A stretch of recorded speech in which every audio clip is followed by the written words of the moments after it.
Just over a decade ago, Portsmouth Football Club became the first club in Premier League history to enter administration. Within a few years, they had fallen from the Premier League to League Two and watched their stadium fall into serious decline.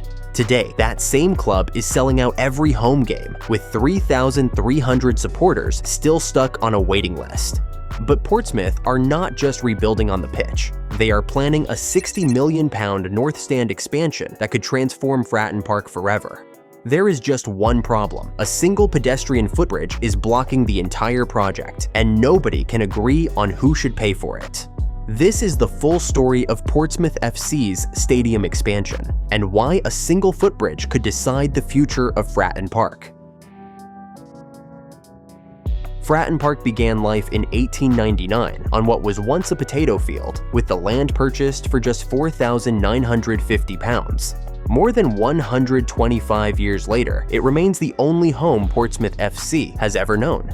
It's also the only professional football stadium in England located entirely off the mainland, sitting on Portsea Island. At its peak, more than 58,000 fans packed into this ground. Today, it holds just over 20,000. And that dramatic drop tells the story of a stadium that has spent more than a century adapting to survive. Portsmouth were once one of the most exciting clubs in English football. FA Cup winners in 2008, Premier League regulars with big names and even bigger ambitions. But within just a few years, it all came crashing down in one of the most spectacular collapses the sport had ever seen. The club burned through 4 different owners in a single season and fell into administration, carrying £135 million in debt. They became the first club in Premier League history to enter administration, were docked points, relegated from the top flight, and then kept falling. By 2013, Portsmouth were playing in League Two, 3 full divisions below where they had been just 5 years earlier. And as the club fell apart off the pitch, Fratton Park was deteriorating right alongside it. The CEO would later admit that the stadium's capacity was at serious risk of falling as low as 10,000 due to safety regulations, a once proud ground on the verge of being condemned entirely. What saved Portsmouth wasn't a wealthy billionaire or a last-minute takeover. It was the supporters themselves. Through high court battles that dragged on for months, thousands of ordinary fans pooled their money, bought shares, and wrested back control of their own club, turning Portsmouth into the largest supporter-owned club in English football.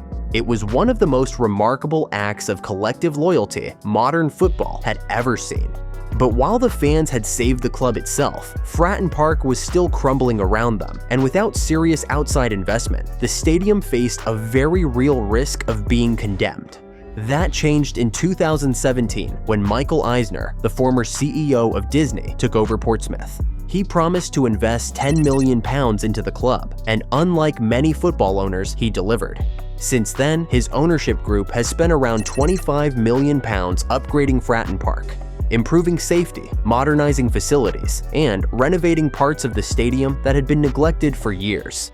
By 2024, Portsmouth were back in the championship for the first time in over a decade, and demand for tickets exploded. The club sold 14,700 season tickets, while 3,300 fans joined the waiting list. Fratton Park recorded its highest average attendance in 57 years, yet thousands of supporters were still missing out simply because there were no seats left. But with 3,300 fans locked out on a waiting list and Portsmouth back in the championship, the pressure to act had become impossible to ignore. There was just one problem. Fratton Park is surrounded by houses and narrow streets, leaving almost no room to grow. Backed by Michael Eisner, the club began developing a plan, not for a new stadium or a relocation, but for expanding the one area of the ground where growth was still possible. And that's where this story gets really interesting. Portsmouth CEO Andrew Cullen has made it clear most of Fratton Park simply has no room to grow.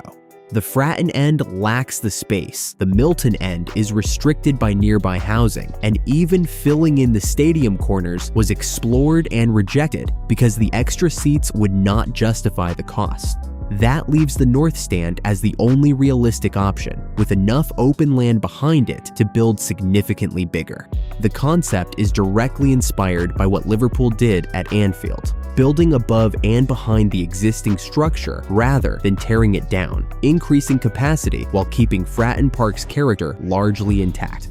The target is to push capacity from the current 21,000 to somewhere between 26,000 and 30,000.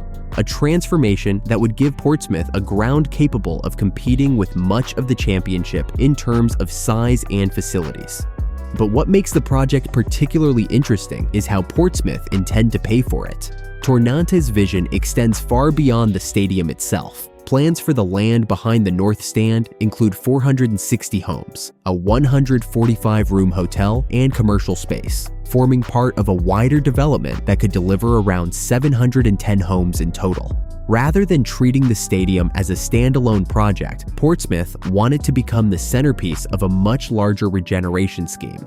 If successful, the development would help fund the expansion while transforming an entire part of the city.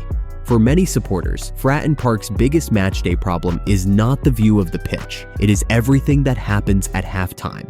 Long queues and overcrowded concourses have defined the experience for years.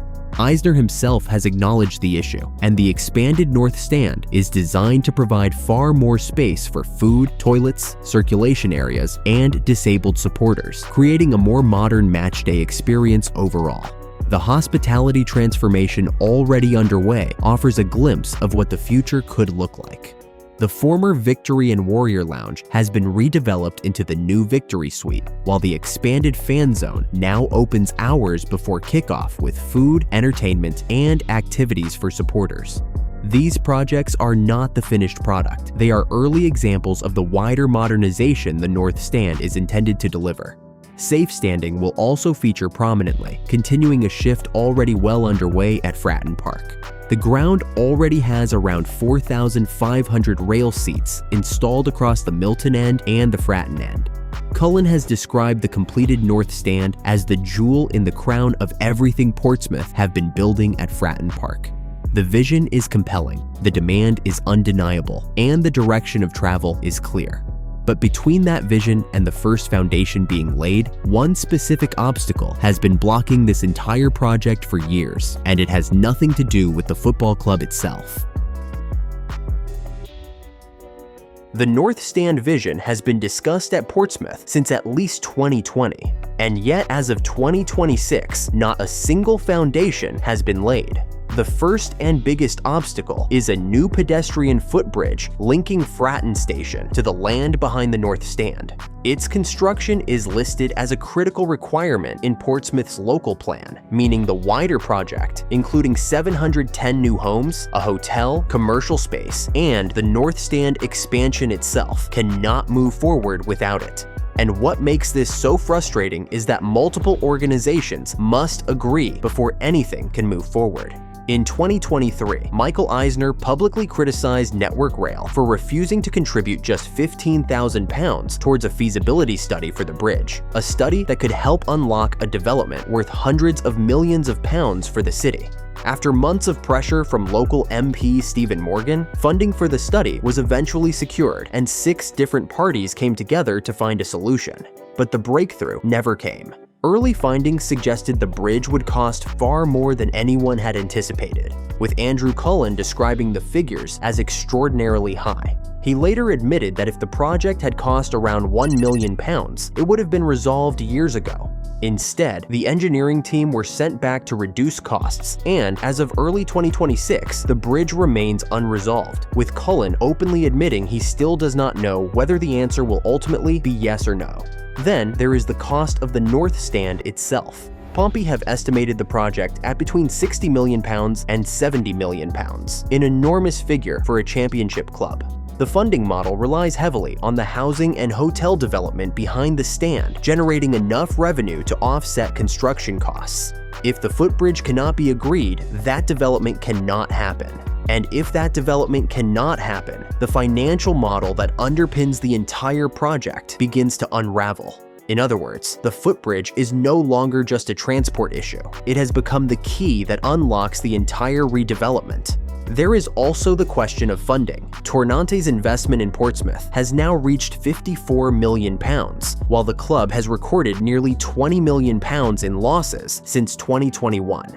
questions remain over who will ultimately fund a stadium project that could cost around £60 million.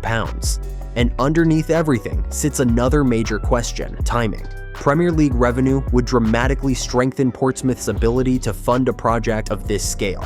With top-flight clubs guaranteed well over £100 million per season in broadcast income, promotion would make financing the redevelopment far easier.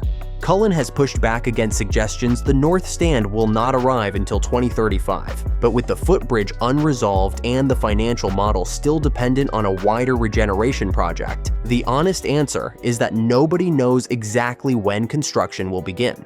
What is certain is that the demand is real, the ambition is clear, and Portsmouth are a club that has already overcome incredible odds.